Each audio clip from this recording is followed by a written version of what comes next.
Where'd they go? Watch this, y'all. Oh, they're over there. I'm gonna go ask them if they won't.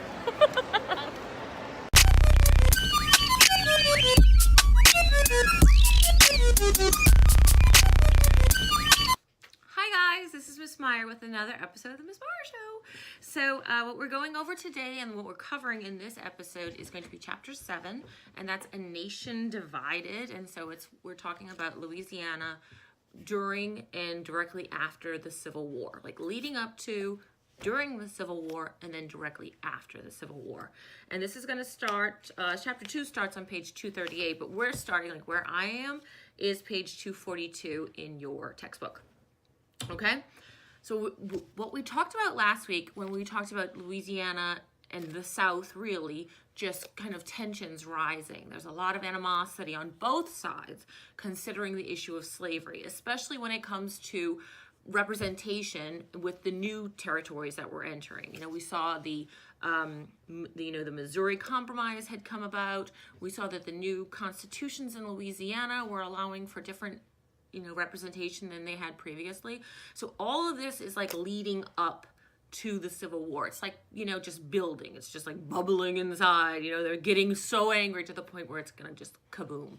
And now it's kabooming. So we talked about like getting the material to kaboom. Now we're kabooming. So that's where we are right now in this. So what is happening with the country is that we had so many states trying to enter into the Union. We now had all this land. We had all the land from Louisiana Purchase. We had all the land that we had gained in the Mexican-American War. And we were, it was a big deal, manifest destiny from sea to shining sea.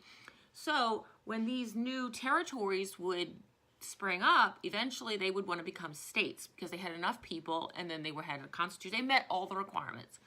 Well, if they became, one state or the slave state or a free state, it was going to throw the balance off. And so it became a big issue, really big issue in the United States, because we did have, southern states that were slave states, and the northern ones were the free states by the Missouri Compromise. That's what started that. Well, things start to change. Now, let's see, 30 years after the Missouri Compromise, there was a new compromise, okay? So now that we have a big state coming into the United States, a huge state, and that's California. So California is now into the United States. And this would, once again, overthrow things, and it would make it so that there would be an unequal number of slave states and free states. Now, this new compromise of 1850, it said that it was going to have like 4 different parts. So I'm going to go over them right now, and they're in your textbook. The first one said that it would allow California to enter in as a free state. And California is a really big state, obviously, Texas was entered in as a slave state. So kind of offset the balance between giant Texas and then big California. It also said in this compromise is that it was not going to really have the Missouri Compromise any longer. They were not going to follow that. They were going to allow all these new states that were coming into the United States to decide for themselves whether or not they wanted to be slave states or free states. And that's called popular sovereignty, meaning the popular vote. If the people decide that they want to be a free state, they can be a free state. And if they decide, my hair, sorry y'all, it's a never-ending battle with this hair. Oh, I know. Drives me nuts. So it's a popular sovereignty would see that the people, when they drafted their constitution and when they had enough people, they could decide whether they wanted to be a free state or a slave state, no matter where they were located in the United States. So the Missouri Compromise, everything above Missouri line is free, below is slave, that was wiped off the table. Now, this was not popular with everyone. They did not like this because by doing that, it gave them the new states the option to decide for themselves, and that could really overthrow the balance of things, that there would be an unequal number of slave and free states, and that's exactly what happened. But this compromise of 1850 ended the entire Missouri Compromise. Like there's no more. There's no more. It's not working. Okay. So one of the things too that it drives me crazy, and I think it was insane. But this new Constitution started something like the Fugitive Slave Law.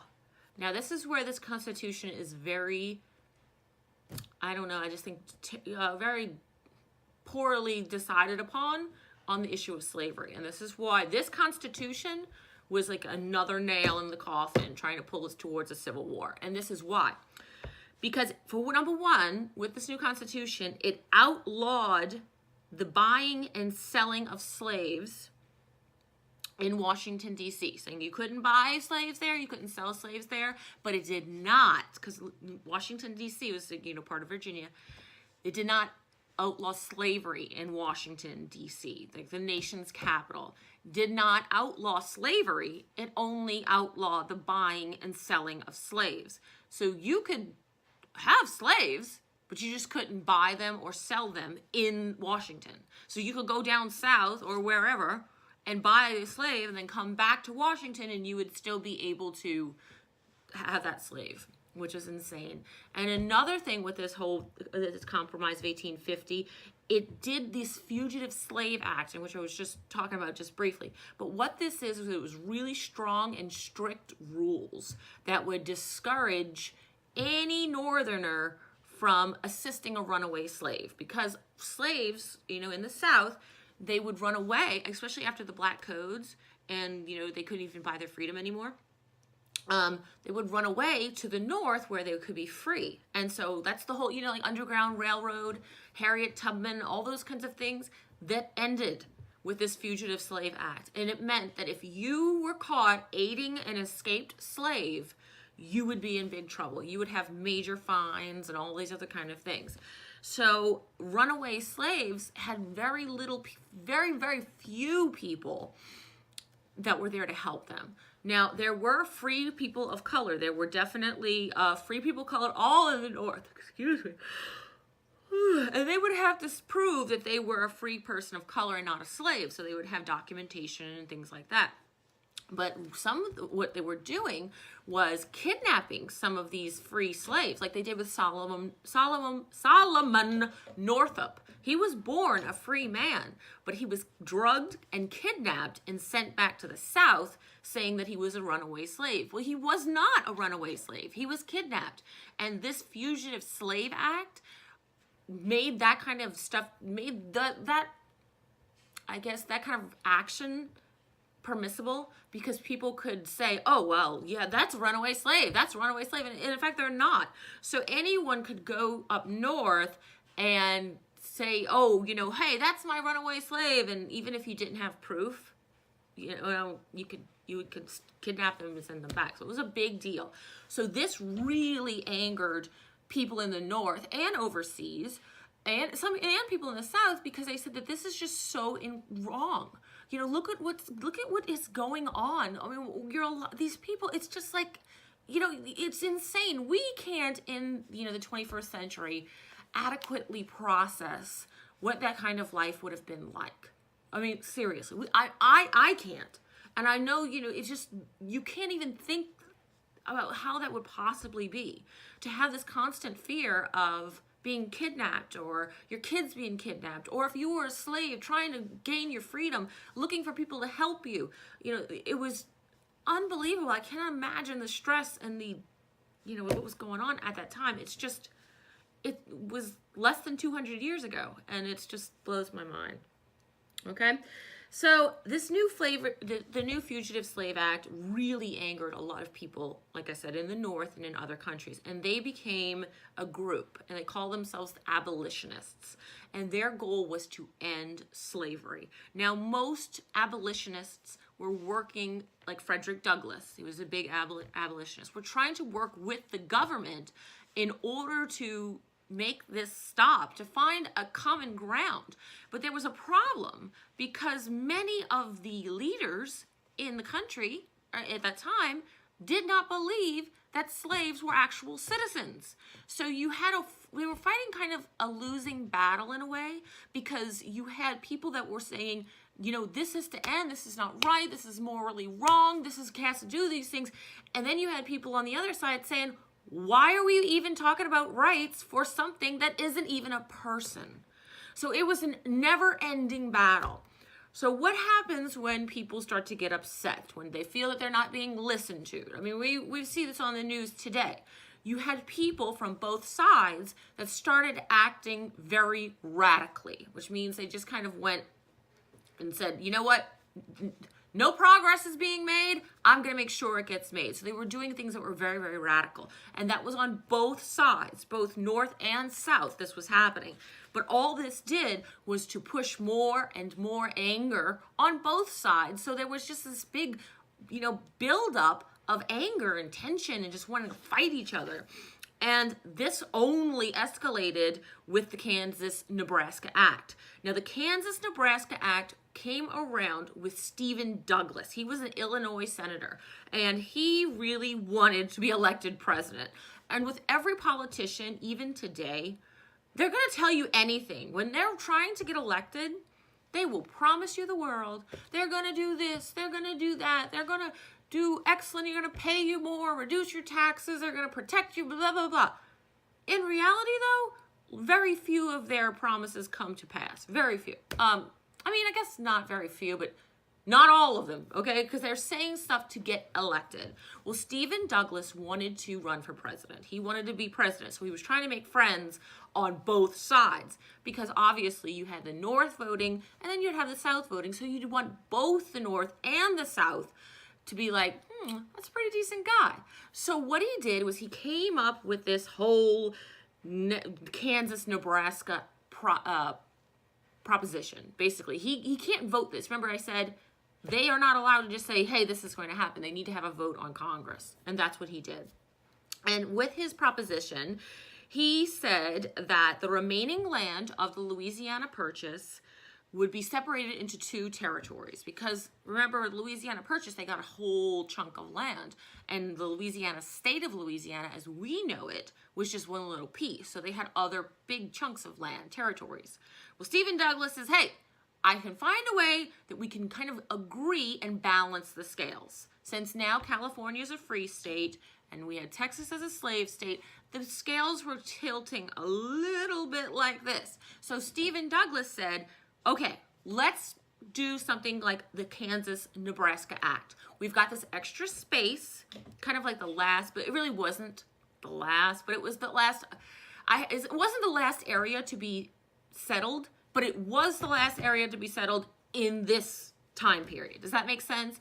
So as years passed on, we started to get more states and things like that. But during this time period, that area between, the last piece of the Louisiana Purchase, that was it. That was all that had to be settled during this time. So not looking forward. So to make peace on both sides and to get them, on his side, Douglas said, let's separate it. We're going to separate it into two states. One is called Kansas. One is called Nebraska. Now, this seemed to be an issue because now with the overturning of the Missouri Compromise and going with the new Constitution, and the new Compromise of 1850, so Missouri Compromise said no. If they went by the Missouri Compromise, then Kansas and Nebraska would both be free states, okay? But now that is no longer, Stephen Douglas said that we're going to make Nebraska is going to be free, okay? That was the free. And then it was going to leave it up to Kansas to decide whether or not they wanted to be a slave or a free state. So Kansas became the key state that everybody was focusing on. Because if Kansas was a free state, then the free states would have more.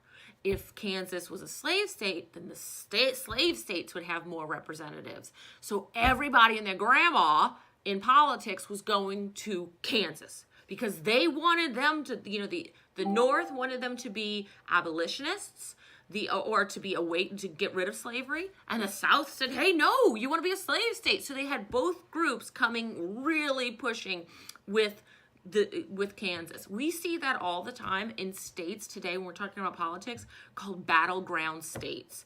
Usually Florida is a big one because that means that that state can go either way, Republican or Democrat. So during elections, like we're seeing right now with these midterms, Florida is always a battleground state because they want it, they don't know. So you've got both candidates or whomever, 3 candidates or whatever, that really pay a lot of attention to places like like Florida, where it's a battleground state. Well, during this time period, in the 1850s, Kansas was the battleground state. And you had all kind of people going there to try to influence them.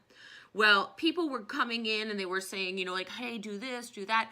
And some of them were politicians, and going about it the politician way. And some people were very radical. Radicalism is when they take matters into their own hands and they say, it's not happening fast enough. They start, a lot of times it's with violence and things like that. Now, both sides were sending this kind of, these kinds of groups over to Kansas. Well, there was a lot of problems. You had angry people that were coming for one side and angry people that were coming with the other. And it was just pandemonium, okay?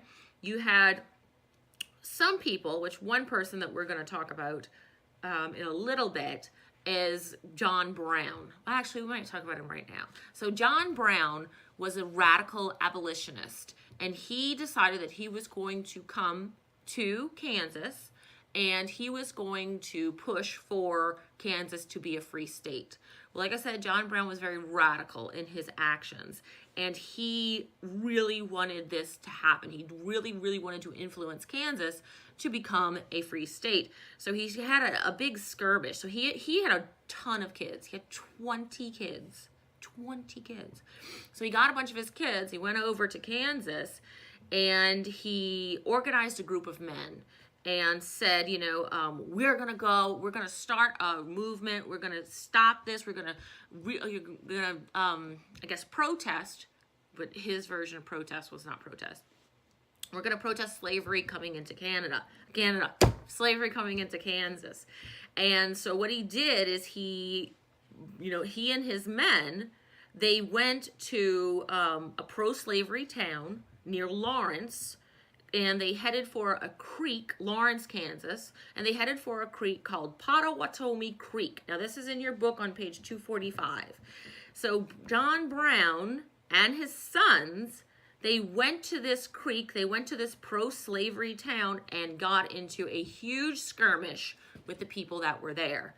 Brown and some of his men, they had brutally killed about 5 men that were living in Kansas at this battle. So the propaganda was huge at this point. John Brown was a propagandist, and I don't know if that's a real word, but a propaganda person, dream come true. You had both sides, both the North and the South, who used John Brown and his actions as a type of propaganda for their side. So when John Brown went and he got into this big fight over in, the Pottawatomie Creek, he killed a bunch of men. The people for the North were saying, look at him, he is working because he's so passionate to get rid of slavery and for freedom for the common man. That's what they were saying. Then the South was saying, look at this crazy person. If we allow slavery to just happen anywhere, you're going to get all these kind of people, and they're going to get your slaves to rise up against us, and they're going to kill us in our beds. So by the North, John Brown was viewed very much like a hero. They saw him as a man fighting for freedom and fighting for the rights of slaves and all these kinds of things. They ignored his tactic, because his tactic really was to, burn everything to the ground, to go and just he even said that he was going to show the barbarians that they had rights too, meaning as slaves and as people. And then he even said that he was going to he said that God had told him to purge the land with blood. So his goal was to do like a murderous killing spree, with killing pro-slavery people to make slaves free, which it didn't make any sense, and it wasn't working because the North was saying he's been driven to this. He is so passionate about what's going on that he was driven to this kind of action. And the South was using it and saying, you're not even safe in your bed if you have people like John Brown out there, because he's coming and he's going to arm your slaves and they're going to come and kill you while you're sleeping. Because honestly, that kind of was part of his plan, really. So John Brown was used by both sides. And, you know, the reality, and whenever you do see propaganda from both sides of anything, the truth is usually somewhere in the middle. So yes, John Brown was fighting for freedom for slaves. He was fighting for equality. He wanted to create a free state where all slaves would be free and could run away and get freedom and don't have to worry about the Fugitive Slave Act and things like that. That's what he wanted to do. But his method of doing it was to leave a trail of blood behind. So that was not a good idea, really. And so both sides really used this to his advantage. Eventually, he led a raid on Harper's Ferry, Virginia. And like I had said before, his goal was to arm the slaves to go and fight for their freedom. And he was going to get a path of blood. Frederick Douglass at this time did not approve of this. They said, no, John Brown, this is not good because you're going to make it even worse for our cause, because our cause in freeing slaves and ending slavery in the United States is only going to be, hindered because when people think about freeing slaves, they're going to automatically think about you and you're killing people. So of course they're not going to look favorably upon this. So John Brown didn't listen. Harriet Tubman he worked very closely with Harriet Tubman because she was also working to free slaves and the Underground Railroad and things like that. So she, and it was against the law what she was doing because of the Fugitive Slave Act, but she did work with him, but not in the killing and murdering. She wasn't with him. She was just somebody that was like, yeah, I agree. I need to do, we need to make it so that slaves are free and, they have the protections of citizenship in the United States. Now, John Brown and his kids, not all of them, because like I said, he had 20, they decided they were going to go to Harper's Ferry, Virginia, and they were going to lead that's where they were going to begin their path of blood. And so what they did is they got a big group of people, not a huge group of people. It wasn't nowhere near enough that he could actually accomplish, what he wanted to do. But there were enough to make a big dent. And so he armed these people. Everybody got guns and knives and whatever. And they were starting to go on their raid. That's what they were doing. His plan to purge the land with blood had begun. But like I said, there was hardly enough people to really even make a dent. So he was captured. And a lot of his his followers, most of them fled unsuccessfully. And John Brown, a couple of his kids were killed, that were with him. And he was arrested. And he was publicly hanged in front of all kinds of people. Now, you can imagine how the propaganda machine was using this. Because they were saying, look, he's a martyr. He died for us. That's what the North was saying. The South was saying, look, we have justice. We can't allow this. And if we allow people, we allow this continual talk of ending slavery in the United States, this is going to continue to happen. So you had this whole part of his life was used by both sides to try to promote their cause. And that's all propaganda really is. Now, Congress started getting crazy too, okay? Because Congress started saying, we're gonna end slavery, we're gonna do this, pro-slavery is bad, or ending slavery is good, or no, pro-slavery is good, and other way around. There was constant bickering between the sides. So just like they do today, there's a ton of mudslinging in politics. Everybody's talking about their opponent, and they're doing this, and they're doing that, and don't trust them. Well, one day, this guy, a senator from Massachusetts, his name was Charles Sumner, he went to speak at the podium in the Senate, United States Senate, and he started spewing all kinds of stuff about slave states. He said that the people that were coming to Kansas to try to influence Kansas people and whether or not to be a slave state or a free state. He called the people that were coming that were pro-slavery, he said they were the hirelings picked from the drunken spew and vomit of an uneasy civilization. And then he personally called out South Carolina's Senator Andrew Butler, calling him trash. So 3 days later, he's sitting in Congress, he's in there again, and Preston Brooks, who's the cousin of Andrew Butler, heard that, what was his name? Oh, goodness, I'm losing his name. Heard that, what is his name? Charles Sumner, sorry. So Preston Brooks heard that Charles Sumner was talking trash about his cousin, Andrew Butler, the senator over in South Carolina. So he walked into the Senate. Now, he's a House member, so he's not in that. I'm trying to mess with these bangs.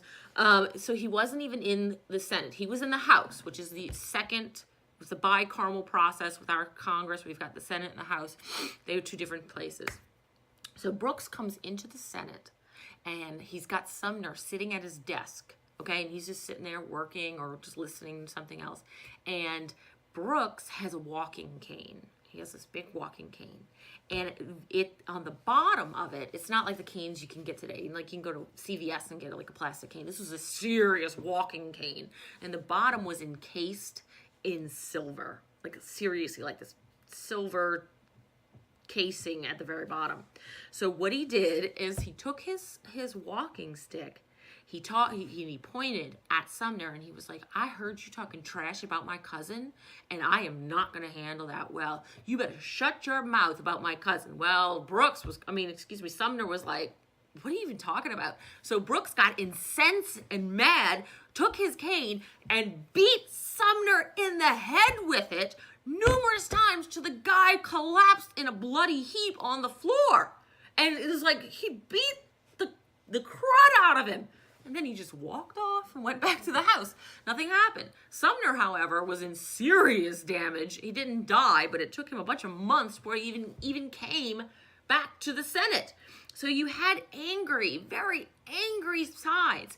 People that the tensions and emotions were just flying at each other. It was so mean, just unnecessarily hatred. It was true and utter hatred that was happening. Like there was so much turmoil that something big was about to happen. Now, during all of this, a new political party springs up. Now, in political parties, as we know them today, like we've got Republicans, Democrats, and Independents. That's not always the way it was. Hold on. Sorry. So, during this time, you had a new group of politicians. Basically, they were the Whigs, the Know-Nothings, and the Democrats. That's what the major parties were.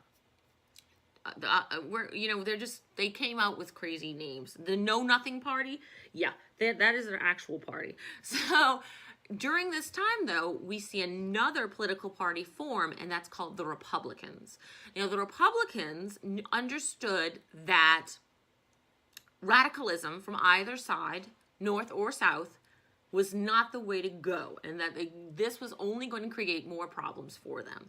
So what the Republicans stood for was that they said, we're not going to mess with slavery where it's already established. So places like Louisiana, Mississippi, all these places that were using, pro-slavery states and that were using slavery already, they were not going to mess with it. They were going to leave that alone. But for any state that would be coming into the Union as a new state, they were going to do everything they could to make sure that that state was a free state and not a slave state. So that was the Republican Party. And so it kind of met in a common ground because it wasn't so radical for the South or very radical for the North. And their first nominee was Abraham Lincoln. Abraham Lincoln was a Republican nominee in the presidential election of 1860, which was a crazy, crazy election.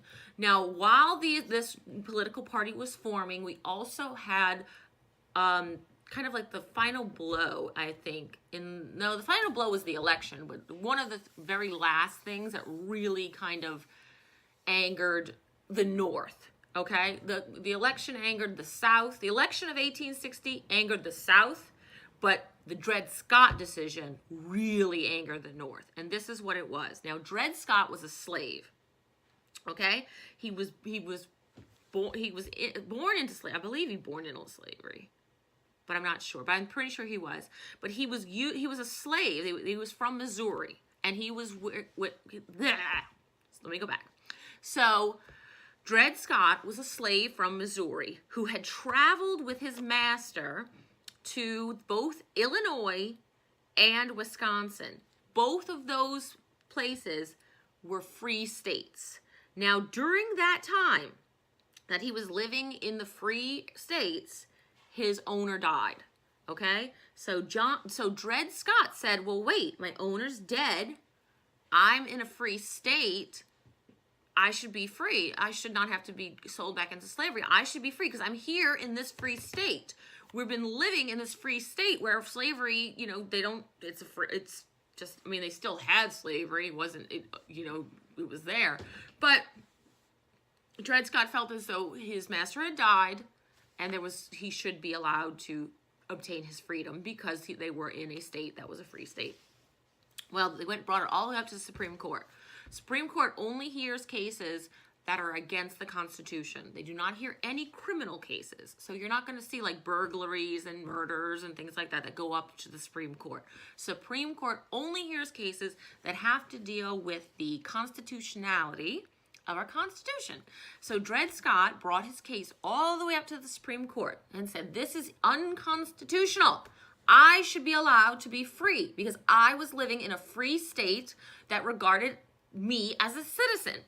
Well, the head of the Supreme Court, Chief Justice Roger B. Taney, he delivered the verdict and said that no, Dred Scott would not be allowed to have his freedom, and this is the reason he gave.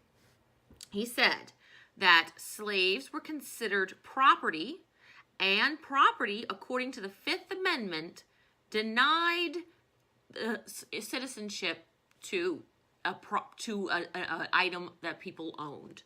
And then he added that this was his statement. This is why he said this. So basically he said, no, you can't have your freedom because you're not even a person. You're just property. And we don't grant citizenship and freedom to objects in this country. That's exactly what he said. And then he followed it up by saying that all African Americans were of an inferior order and altogether unfit to associate with the white race, either in social or political relations, and so far inferior that they had no rights which the white man was bound to respect. Well, once this got out, the abolitionists and the northern states were livid. They said, this is just not, they could not believe that a country that separated from England for rights and freedom of mankind, life, liberty, the pursuit of happiness, had made this judgment. They were like, I just cannot believe that. It was just like, are you kidding me? So now, one more step to that Civil War, one more step. So when the presidential election happens of 1860, the Republicans, they nominate Abraham Lincoln, and they say, listen, we are not going to go and get involved with these states that are already slave states, but we will refuse to have, to make it, we're not going to let it happen for slavery to spread. It's going to be contained in those states where it's already at, but it will not spread. So for some people in the North were like, well, I don't know. I mean, we don't want slavery at all. So you had people that were kind of like on the fence saying, we don't want it at all. We don't want to work like this. But the majority of people did back President Lincoln. Now, the South was the Democratic Party. Now, they weren't necessarily the South because they were people in the North as well.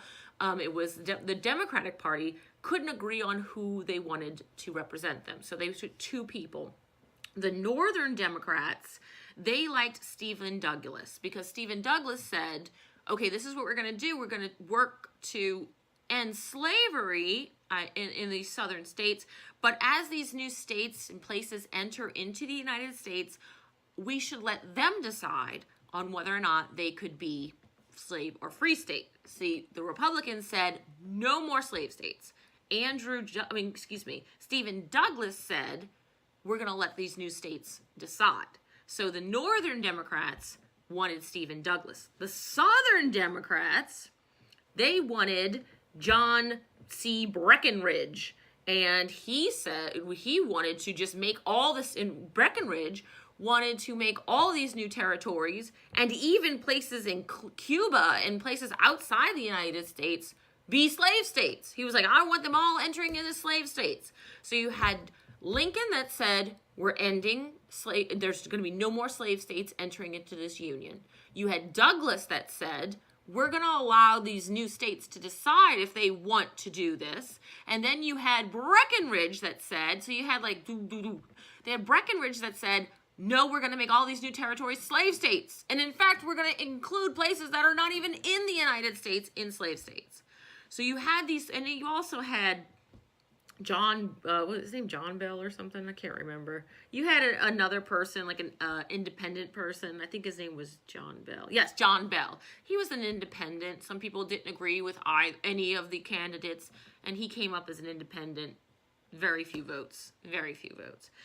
So this was a huge turning point and a very, very angry election. You had people that were just, it was, we've seen elections like this. I mean, sometimes you see like the last election of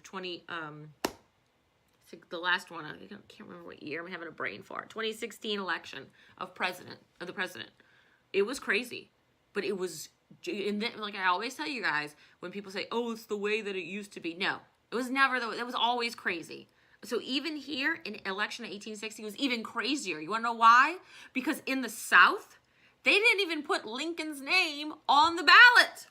They said, nope, we're not even including your name. So people didn't even have the choice to vote for Lincoln if they were voting because he wasn't on the ballot. It was only Breckinridge, Bell, and Douglas.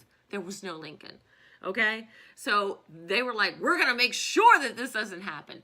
Well, what happens is states, even before the election, even before Lincoln is nominated president of the United States, you have states that decide to say, you know what, we had enough. We don't even want to be part of the United States anymore. We are going to break away and form our own country. Now that word is called secession, and it's when you're leaving, they left the United States to form their own independent country, and they call this country the Confederate States of America. Now, when they did this, the first state to do this was South Carolina. They said, we are leaving the Union, and this was happening before Lincoln took office. Another 6 states were left the Union before Lincoln even was sworn in as president. So when they did that, they canceled all their votes, and so Lincoln was elected president based on the states that were still in the Union that included him on the ballot. He won the majority of states, and he became president. Now, once he became president, you had all kinds of states that were leaving, and Louisiana was one of them. Now, our governor at the time was Thomas More. Now, Thomas More wanted to leave. He wanted to leave. He wanted to join the Confederate States of America, but he could not do so without votes in Congress, Louisiana's Congress. So he needed Louisiana senators, and he needed Louisiana House representatives to decide whether or not they were going to leave the Union. Well, remember last week when we talked about how the people in Louisiana that had the big plantation houses, they were getting more of a voice in government?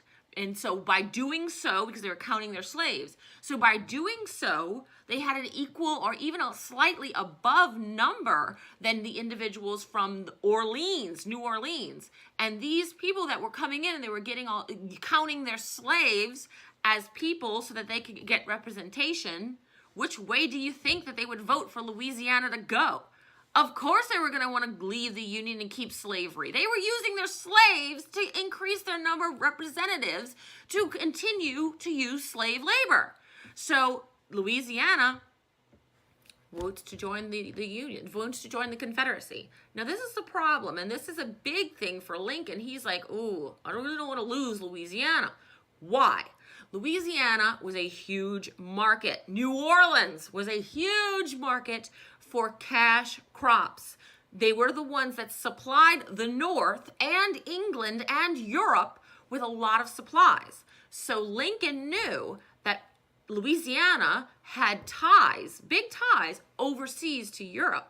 And they had friends over there. And he was very fearful that the people from Louisiana, the Southerners, were going to be able to influence their, European friends to come and attack the United States, because they were no longer the United States. They were the Confederate States. So there was a lot of problems there. And they were just like, oh, we really didn't want to lose Louisiana because they've got influence. Also in our state, we had a massive number of people that were foreign-born citizens from Spain, from France, from all over. So, but most of them kind of coagulated around New Orleans. So strong Union sentiment, like, oh, Americans, America, like we are today, we're all so proud to be Americans. They were not really feeling it. They weren't as bad as it was, pre-war of 1812. But they were not like, oh, we've got to stay together, we've got to stay with this union. And they were very fearful of what they would bring with them to the Confederate States. So, Louisiana, on January 26th of 1861, joined the Confederate States of America and left the United States of America. So down came the American flag and up went the Confederate flag. That's all I've got for this week. I hope it wasn't too confusing because it is a lot of information. We will be going over it again in class. I want you guys to have a fabulous, fabulous week. Here's your code word. Make sure that you put it in the right quiz. Please don't put it in the exit ticket. Use the code word, Miss Meyer Show code word quiz. Okay, so that's all I've got. I will see you in class. Have a great day. Bye.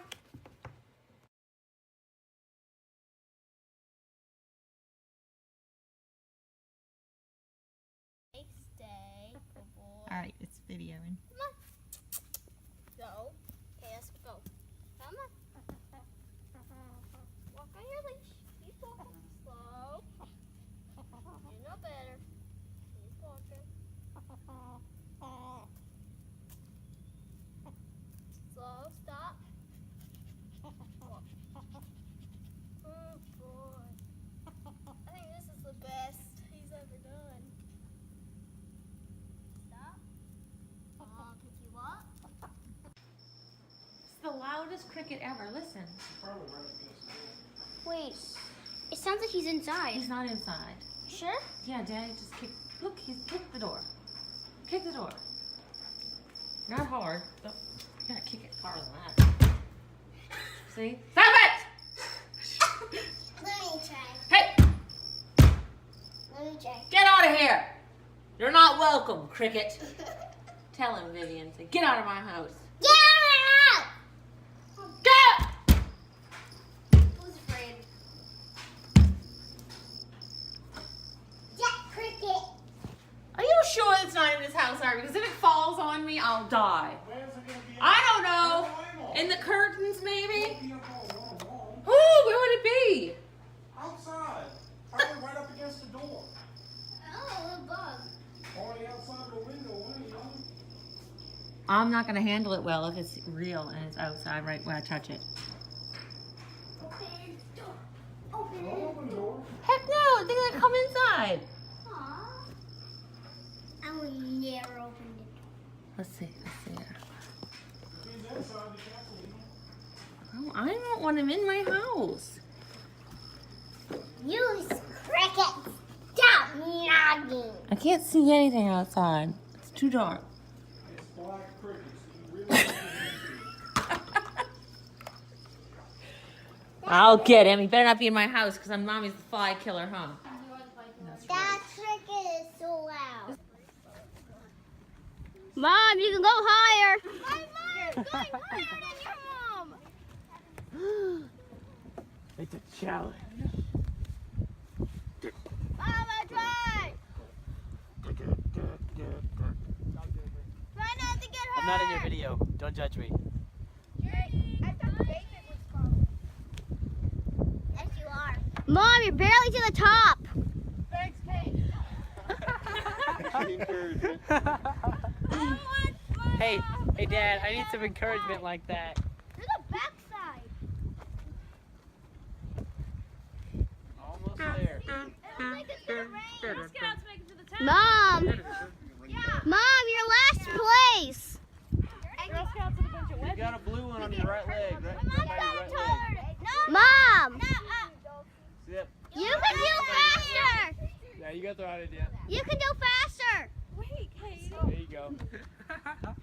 Too bad you can't. I'm pushing you to your limits. Try and stand all the way up on that one and grab that yellow one up there to your left.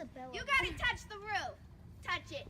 Alright. There. Now you can come down. Alright, just grab that rope with both hands.